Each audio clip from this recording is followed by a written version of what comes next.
नमस्कार दोस्तों, मेरा नाम देवदत्त शर्मा है। मैं आज आप सभी के समक्ष संस्कृत भाषा पर कुछ चर्चा करना चाहूँगा।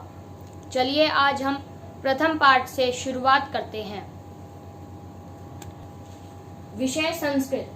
आज हम प्रथम पाठ पे चर्चा करना चाहेंगे जिसका नाम है संस्कृत वर्णमाला। दोस्तों, आप ये तो जानते ही होंगे कि भाषा की सबसे प्राचीन भाषा संस्कृत है। संस्कृत भाषा को अनेक भारतीय भाषाओं जैसे गुजराती, बंगाली, हिंदी, मराठी, तमिल आदि के जननी भी कहा जाता है। हमारी राष्ट्रभाषा हिंदी भी संस्कृत भाषा से ही विकसित हुई है। भाषा का प्रयोग अपनी बात कहने, बोलकर या लिखकर, बोलकर या लिखकर, बोलकर या लिखकर किया जाता है और दूसरे की बात समझने के लिए सुनकर या पढ़कर।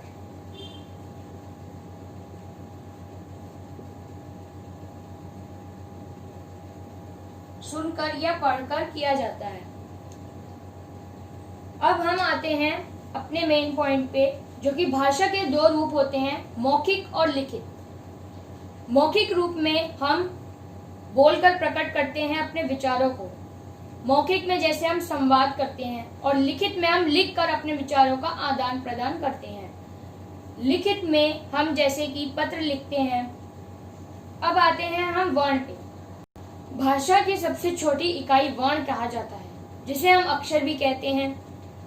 अब ये तो आप जानते ही होंगे कि वर्ण के एग्जाम्पल्स क्या होते हैं, जैसे कि क, ख, ग, ये सारे वर्ण के उदाहरण हैं। सही क्रम में लिखे गए वर्णों के समूह को वर्णमाला कहते हैं।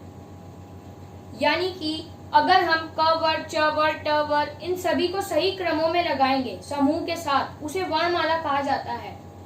संस्कृत वर्णमाला में कुल 46 वर्ण हैं, जिनको दो भागों में विभाजित किया जाता है, जैसे कि स्वर और व्यंजन। स्वरों में आप जैसे कि देख ही सकते हैं कि स्वर में वर्ण होते हैं जिन्हें उच्चारण करते समय किसी अन्य वर्ण की सहायता नहीं लेनी पड़ती है। स्वरों में हमें उच्चारण करते वक्त नहीं लेनी पड़ती है।